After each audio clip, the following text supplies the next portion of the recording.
Bab 15. Tahun 1911, Tamrin Muhammad Tabri dilepas jabatannya dengan pensiun karena bersetia menjadi anggota nonaktif SDI. Guberman khawatir kalau ia gunakan kewibawaannya untuk organisasi. Sekolah swasta semakin banyak dibangun. SDI hanya bisa membantu meringankan biaya. Sekolah-sekolah itu berkurikulum guberman karena seperti itulah sekolah yang ditimbang punya prestise. Di Cina terjadi pemberontakan yang merubah negeri itu jadi republik.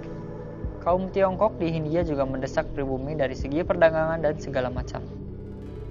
Termasuk koran Medan yang langganannya terus berkurang karena pada beralih ke koran Tionghoa. Dengan prinses dan dengan pengawalan Sandiman dan beberapa orang, Minke berlibur di Blora untuk menengok sanak-sanak di sana. Ia menginap di rumah Bupati Blora yang merupakan saudara kakeknya. Pada saat makan malam bersama Bupati, mereka membicarakan si gadis Jepara yang dikagumi orang Eropa. Dari pembicaraan itu, Minke menyarankan Bupati itu untuk membangun sekolah gadis untuk menghormati mendiang gadis Jepara. Bupati terilhami dengan ucapan Minke dan berencana akan membangunnya. Minke juga menceritakan kejadian istrinya yang mengusir anggota TAI di rumahnya dengan revolver. Bupati dan istrinya heran dan kagum sekaligus. Mereka bangga dengan cucu menantunya itu walaupun tak tahu bahasa Jawa. Pada malam hari, Minke menemukan tulisan di bawah bantal istrinya. Tulisan itu tentang buku gadis Jepara. Tidak hanya tanggapan, tapi juga menghantam Bupati Rembang yang melakukan kecohannya terhadap gadis Jepara saat melamarnya.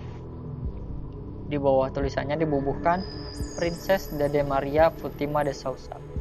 Minke kembalikan tulisan itu ke tempatnya. Mungkin selama ini istrinya menulis untuk terbitan Belanda juga tanpa diketahui Minke.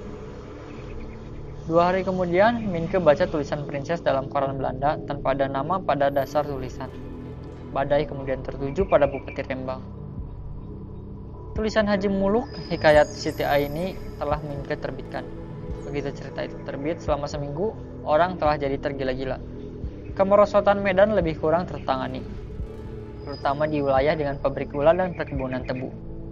Surat berdatangan menanyakan siapa penulisnya. Sayang, penulisnya sendiri ogah dikenal.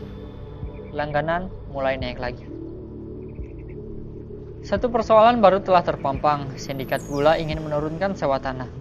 Pada SDI, Minke ceritakan bahaya yang akan menimpa para petani di daerah gula. Ceritanya dimulai dengan Nyai Ontosoro, kemudian Trunodongso, Painah, Sastro Kasir, Rikemboh.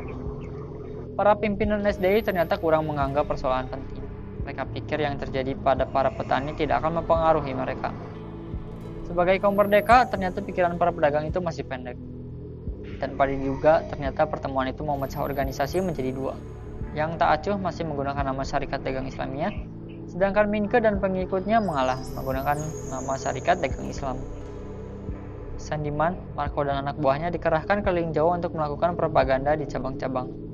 Jika sindikat tetap menjalankan niatnya, maka SDI Islam akan melakukan boikot.